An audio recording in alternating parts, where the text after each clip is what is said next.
In WWE, sometimes all it takes is a slick vignette, a hard push, or a bold label like the future of this company for fans to instantly buy in. The lights, the music, the commentary, all of it works together to convince you that you're witnessing the rise of the next megastar. But hype is a dangerous thing, because once expectations are raised, there's no hiding from the moment the bell rings. Some wrestlers are pushed too fast before they're ready. Others never find their connection with the crowd, and sometimes everything looks perfect on paper until reality hits. Today, we're looking at WWE wrestlers who were given the spotlight, the marketing, and the momentum, but never truly lived up to the hype. Starting from those who just slightly missed the mark, all the way to the most shocking case of them all. Number 12. Nathan Jones. Nathan Jones is one of those names that perfectly captures WWE's obsession with building monsters out of pure presence.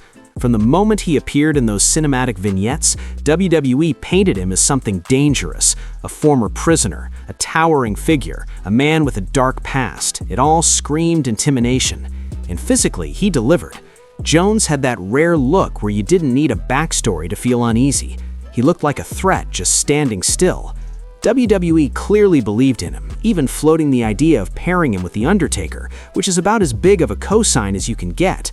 WrestleMania 19 was supposed to be his breakout moment, but WWE pulled him at the last second, realizing he simply wasn't ready. That decision said everything. Despite multiple attempts to reposition him, including a heel turn, Jones never found his footing. In the end, he became a classic example of a wrestler who looked like a main eventer, but couldn't perform like one when it mattered most. Number 11. Mabel. Mabel's 1995 push wasn't subtle, it was aggressive, loud, and impossible to ignore. WWE didn't just test the waters with him, they threw him straight into the deep end. Winning King of the Ring instantly placed him in elite company, and from there, WWE doubled down by giving him a WWE Championship match at SummerSlam against Diesel.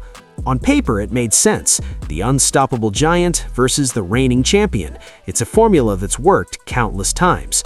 But the execution told a completely different story. And for Mabel, that spotlight exposed everything. After SummerSlam, his momentum collapsed almost instantly. WWE went from treating him like the next big thing to quietly moving on. His story became a cautionary tale about forcing a star into existence before they're truly ready. Number 10. Veer Mahaan. Veer Mahaan's journey is one of the most modern examples of hype going completely off track. For months, literally months, WWE ran the same message over and over again: Veer is coming. At first, it worked. The mystery created curiosity. Fans started to wonder what kind of monster was on the way. But as the weeks dragged into months, the excitement started to fade and turned into something else entirely: frustration and eventually humor. It became a meme, and that's where things started to go wrong. Because when your big, intimidating debut becomes the punchline of a joke, you're already fighting an uphill battle. WWE had spent so long building anticipation that by the time the payoff came, fans had already emotionally checked out. His release in 2024 closed the chapter on a run that felt more remembered for the wait than anything he actually did. Number 9. Matt Morgan. Matt Morgan had all the physical tools WWE typically loves. He was tall, powerful, and had that larger-than-life presence that fits perfectly into the company's vision of a dominant superstar. When he debuted in 2003, it felt like the blueprint was already written for him. But the issue became clear almost immediately. He wasn't ready in the ring. Wrestling isn't just about size, it's about timing, rhythm, and storytelling. And Morgan struggled with all three during his initial run. WWE made the right call sending him back to developmental, but when he returned, the spark still wasn't there. He didn't have a defining storyline or a breakout performance that could shift perception. He just existed on the roster. Eventually, he was released, and it seemed like another case of wasted potential. But what makes Morgan's story interesting is what happened after. In TNA, he actually improved. Working with top-tier talent helped him refine his skills and find confidence. For a moment, he even looked like a legitimate main eventer, which makes his WWE run feel less like a lack of ability and more like bad timing. Number 8. Gene Snitsky. Gene Snitsky might have one of the most memorable and bizarre introductions in WWE history. His debut immediately placed him in a shocking storyline involving Kane, and within minutes, he became one of the most hated figures on the roster. It was a bold move designed to fast-track him into relevance. And initially, it worked. People were talking, people were reacting. But the problem with shock value is that it doesn't last. Once that initial moment faded, Snitsky's character started to drift into over-the-top territory. And in WWE, once a character loses credibility, it's incredibly hard to get it back. After his feud with Kane ended, Snitsky quickly slid down the card, eventually becoming more of a background presence than a serious competitor. His run proved that a shocking debut can grab attention, but it can't sustain a career on its own. Number 7. Lacey Evans. Lacey Evans is a perfect example of someone who had all the surface-level qualities WWE looks for. She had confidence, a unique character, and a strong presence on screen. Her Southern Belle gimmick stood out immediately, and there was a sense that she could bring something fresh to the women's division. But the problem wasn't presentation, it was execution. When she got called up to the main roster, WWE didn't ease her in. They pushed her straight into high-profile matches with Becky Lynch, one of the biggest stars in the company at the time. WWE tried to adjust by changing her alignment multiple times, experimenting with different storylines, even pairing her with Ric Flair at one point. But nothing truly clicked. The constant resets only made things worse, making it feel like WWE didn't have a clear vision for her. In the end, despite multiple chances, she never fully connected with the audience in a meaningful way. Number 6. Sin Cara. When WWE held a press conference in Mexico City to introduce Sin Cara, it sent a clear message. This was a huge deal. They weren't just signing a wrestler, they were investing in a global star. The expectation was that Sin Cara could become the next Rey Mysterio, maybe even bigger. But from the moment he stepped into a WWE ring, things started to unravel.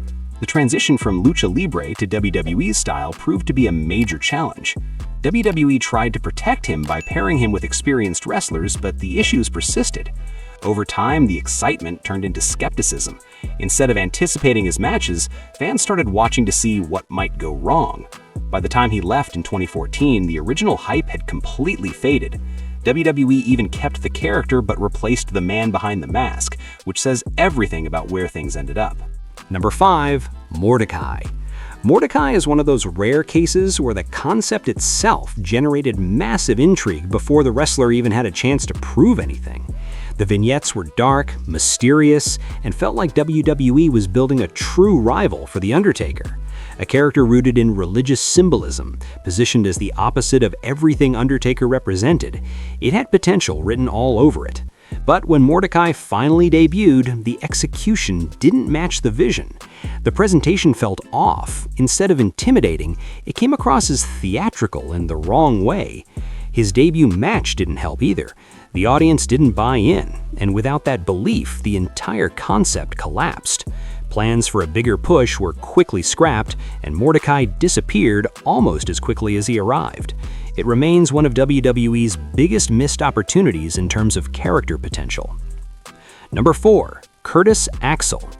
Curtis Axel had something most wrestlers would kill for, a partnership with Paul Heyman. Being aligned with Heyman instantly raises expectations because of his history with top-tier talent like Brock Lesnar and CM Punk. When Axel debuted with Heyman in 2013, it felt like a guaranteed success story. But chemistry isn't something you can manufacture. Despite Heyman's incredible promo work, Axel never matched that energy. The audience didn't see him as a main eventer, and no amount of talking could change that perception. WWE gave him opportunities, including a run with the Intercontinental Championship, but nothing ever felt truly significant.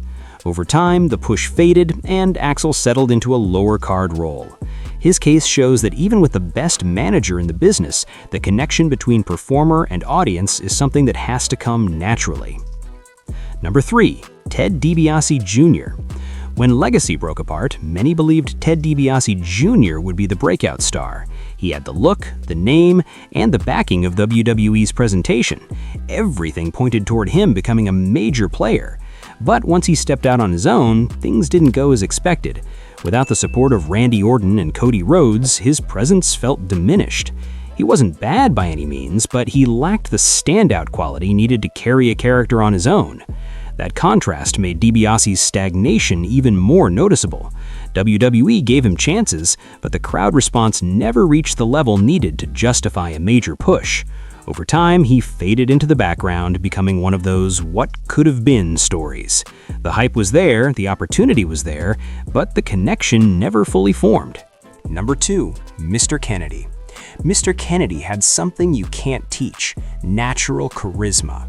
His voice, his confidence, his ability to command attention, it all screamed star potential. Winning Money in the Bank in 2007 should have been the moment that launched him into the main event scene. And for a while, it looked like that's exactly where things were headed. But Kennedy's career became a series of interruptions. Injuries, timing issues, and shifting creative plans constantly derailed his momentum. Despite having all the tools, he never managed to string together the consistent run needed to cement himself at the top. By the time his WWE run ended, he was remembered more for what he could have been rather than what he actually achieved. Number 1. Ryback.